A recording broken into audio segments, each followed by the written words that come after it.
Quero amar antes de tudo. Pode me matar, mas vou morrer falando de amor. O que é mais lindo do que amor? O que é mais perfeito do que duas pessoas que se amam? Imagina o mundo todo se amando. Acabaria o ódio, a tristeza, a dor. Nasceria flores e mais flores nos jardins. E no coração do homem brilhava a esperança, sorrindo como o sol que chega pela janela. Imagine as crianças sorrindo e crescendo no mundo do amor, não conhecendo mais nada senão o amor.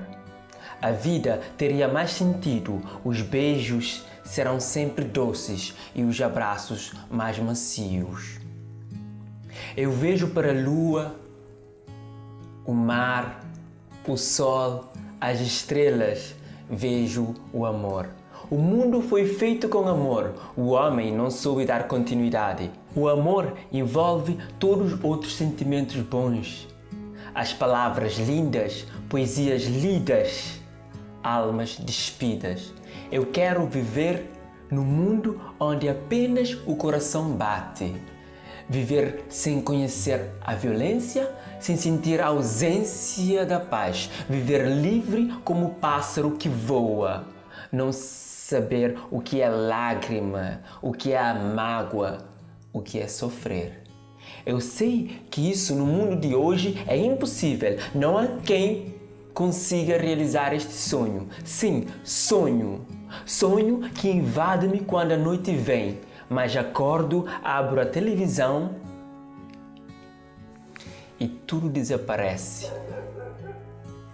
Saio à rua e vejo o que realmente acontece. Eu vejo uma menina caminhando em minha direção, aos poucos, aos passos curtos, chegando cada vez mais perto de mim.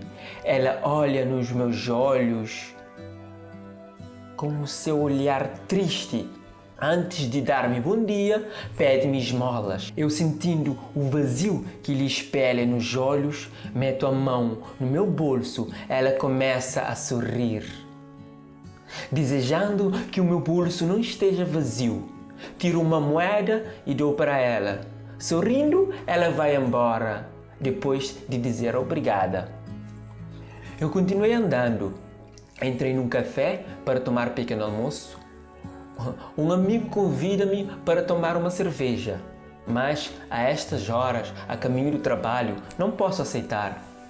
Disse-lhe obrigado e que no final da tarde seria uma ótima ideia. Na TV estava um programa ao vivo e a jornalista anunciou a morte de uma menina no meu bairro.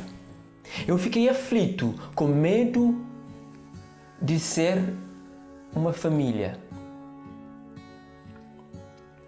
E quando mostraram o rosto da menina, eu não quis acreditar que foi a bela moça que eu acabara de conhecer pelo caminho. É por isso que eu digo, o mundo está triste. O homem não sabe amar. Não sabe.